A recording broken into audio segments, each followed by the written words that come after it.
जय श्री हरि। आज है 24वां दिन।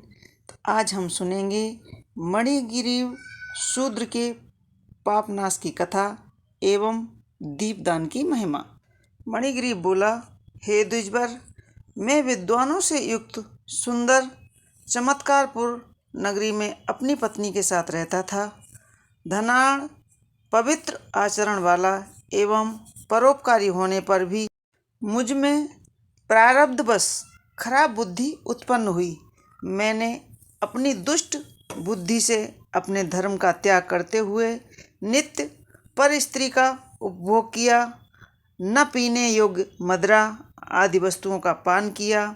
इस कारण धन की कमी होने पर मैं चोरी, लूटपाट आदि हिंसक कार्यों में रहने लगा। तब मुझे मेरे बंधुओं ने त्याग दिया।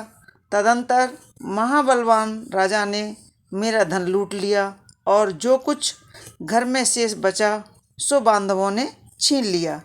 इस प्रकार सबों से तिरस्कृत होकर मैं वन में रहने लगा।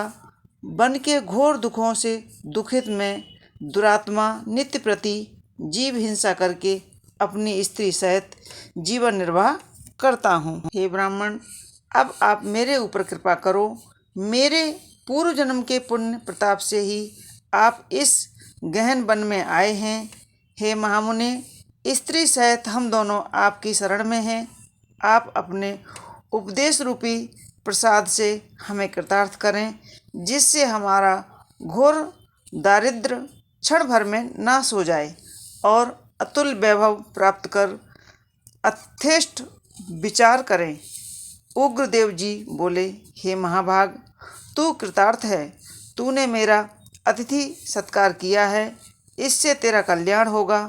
जो बिना व्रत, बिना दान, बिना तीर्थ के तेरा दारिद्र्य नाश होगा, ऐसा मैंने निश्चय किया है। इस माह के आगे अब जो तीसरा माह आएगा वह पुरुषोत्तम मास है। अतः तुम दोनों स्त्री पुरुष यत्न से पुरुषोत्तम मास की प्रसन्नता के लिए दीपदान करना, जिससे तेरी महान दरिद्रता जड़ से नाश हो जाएगी। तिल के तेल से दीपदान करना, ऐश्वर्य होने पर घी से करना। इस समय वन में रहते हुए तेरे पास इन दोनों में से कुछ भी नहीं है।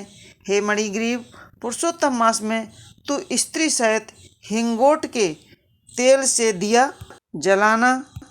पहले इस तालाब में स्त्री सहित स्नान करना, फिर दीपक जलाना। तेरे अतिथि सत्कार से प्रसन्न होकर मैंने वेद द्वारा प्रतिपादित यह उपदेश स्त्री सहित तुम दोनों को दिया है। बिना विधि के करने वाले को भी लक्ष्मी की प्राप्ति होती है, और यदि विधि विधान से करें तो उसका कहना ही क्या। वेद में कहे हुए कर्म और नाना प्रकार के दान पुरुषोत्तम मास के दीपदान की 16वीं कला के बराबर भी नहीं हो सकते। संपूर्ण तीर्थ, सब शास्त्र, योग, ज्ञान, सांख्य, संपूर्ण तंत्र शास्त्री, कृच्छ, चंद्रायण आदि समस्त व्रत, वेद का स्वाध्याय, गया श्राद्ध, गोमती नदी के तट पर का सेवन, हजारों सूर्य चंद्र ग्रहण, सैकड़ों व्यतिपात योग आदि तथा क्षेत्रों में श्रेष्ठ कुरुक्षेत्र आदि और दंडक आदि उत्तम वन भी पुरुषोत्तम मास के दीपदान की 16वीं कला को प्राप्त नहीं कर सकते। हे वत्स, यह दीपदान धन धान्य को बढ़ाने वाला, पशु पुत्र पौत्र यश वैभव आदि का देने वाला अत्यंत गुप्त है। यह चाहे जिस किसी को नहीं कहना हो, बाँझ स्त्री को बाँझपन को दूर करने वाला, स्त्रियों को सुहाग देने वाला, राज्य से छूटे हुए को राज्य का देने वाला, मनुष्य को अभिलाषा को पूर्ण करने वाला। यदि कुंवारी कन्या इस व्रत का अनुष्ठान करें तो उसे दीर्घ आयु वाला और सर्वगुण संपन्न पति मिले। स्त्री की इच्छा करने वाले को श्रेष्ठ सुशील एवं पतिव्रता स्त्री प्राप्त होती है। विद्यार्थी को विद्या प्राप्त होती है। सिद्धि का इच्छुक श्रेष्ठ सिद्धि प्राप्त करता है। गड़ा खजाना पा चाहने वाले को खजाना मिलता है। मोक्ष की इच्छा करने वाले को मोक्ष मिलती है। जो पुरुष बिना विधि व बिना शास्त्र की मत के कहे भी दीपदान करता है तो वह भी संपूर्ण कामनाओं को पाता है। हे वत्स, जो विधि से नियम पूर्वक दीपदान करें तब तो कहना ही क्या। अतः श्री पुरुषोत्तम मास में दीपदान अवश्य करना चाहिए। यह मैंने तुझे महादारिद्र्यनाश योग बताया है। मैं तेरी सेवा से बहुत प्रसन्न हूँ। तेरा कल्याण हो। अगस्त मुनि जी ऐसा बोल करके कहने लगे, वे योगी श्रेष्ठ ब्राह्मण हैं, 2 भुजा वाले हैं, मुरलीधर हैं। हरि का स्मरण करते हुए अगस्त जी प्रयाग को चले गए। वे दोनों स्त्री पुरुष अपने आश्रम से उग्रदेव के पीछे पीछे जाकर और उनको दूर तक पहुंचाकर नमस्कार करके प्रसन्नचित्त होकर वापस लौटे। पुरुषोत्तम मास की राह देखते हुए ब्राह्मण की भक्ति में तत्पर दोनों स्त्री पुरुषों ने अपने आश्रम में 2 महीने का समय बिताया। 2 मास बीतने पर सर्वश्रेष्ठ पुरुषोत्तम मास आया। तब गुरु की आज्ञा से दोनों दंपत्ति ने मास भर प्रेम सहित ऐश्वर्य प्राप्त के लिए हिंगोट के तेल से दीपदान किया। तब वे निर्मल मन होकर कुछ समय बाद मृत्यु को प्राप्त हुए, स्वर्ग को गए।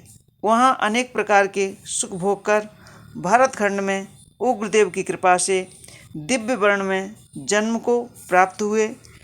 वे पूर्व जन्म में मृग हिंसा करने वाला जो मणिग्रीव शूद्र था, वही तू इस जन्म में राजा वीरबाहु का पुत्र चित्रबाहु के नाम से प्रसिद्ध हुआ है। इस समय जो तेरी चंद्रकला नाम की पटरानी है, वह पूर्व जन्म में सुंदरी नाम की तेरी स्त्री थी, जो पतिव्रता होने के कारण अब तेरी अर्धांगिनी हुई है। क्योंकि पतिव्रता स्त्री पति के पुण्य का आधा भाग लेती है। श्री पुरुषोत्तम मास में हिंगोट के तेल के दीपक दान करने से तुझे निष्कंटक राज मिला है। जो पुरुष पुरुषोत्तम मास में घी का तिल्ली के तेल से अखंड दीपक करते हैं तो वे फिर उनका कहना ही क्या। पुरुषोत्तम मास के दीपदान का निसंदेह यही फल है। जो उपवास आदि व्रत करते हैं तो फिर कुछ कहना ही क्या है। वाल्मीकि जी बोले, इस प्रकार अगस्त जी राजा चित्रबाहु से उनके पूर्व जन्म का चरित्र कहे तथा उनसे अभिनंदित हो अच्छे आशीर्वाद देकर अपने आश्रम को चले गए। आज की वीडियो में हमने जाना दीपदान की महिमा। आगे के वीडियो में 25वें अध्याय में हम जानेंगे पुरुषोत्तम मास के उद्यापन की विधि। जय श्री हरि।